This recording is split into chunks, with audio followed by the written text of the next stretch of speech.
elle assume son célibat.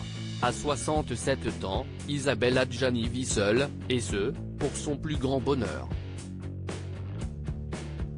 Depuis sa rupture avec le neurochirurgien Stéphane Delajoux en 2009, l'actrice apprécie la solitude. Lundi 31 octobre 2022, dans un entretien accordé à Télé Magazine, celle-ci a expliqué « Petit sacrifice sur petit sacrifice, ça n'a l'air de rien, mais finalement, on se rend compte qu'on étouffe ce qu'on aime dans la vie pour que l'autre respire mieux. Il finit par très bien respirer très bien et vous avez une bronchite. Ne pas agir ainsi en amour, cela demande une attention constante. »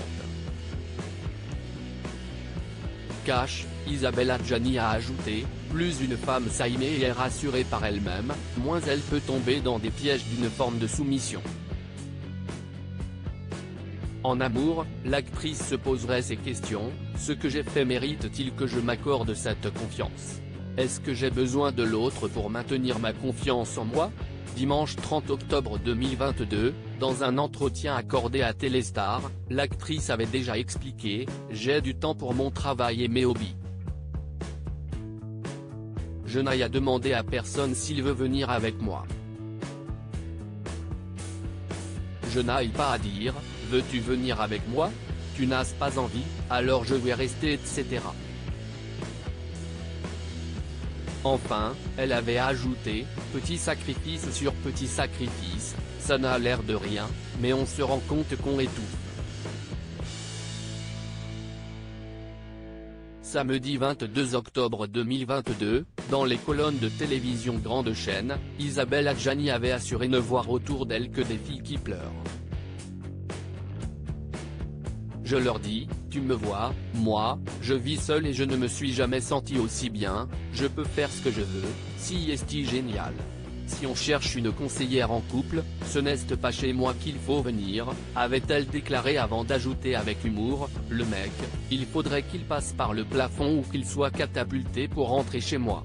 Isabelle Adjani, aucun regret, aucun manque, aucune amertume. Jeudi 19 mai 2022, pour Paris Match, l'artiste avait confié, comme le disent mes fils, si est sûrement pour ça que t'arrives à faire enfin ton métier en continu, parce qu'il n'y a plus personne pour t'empoisonner le quotidien.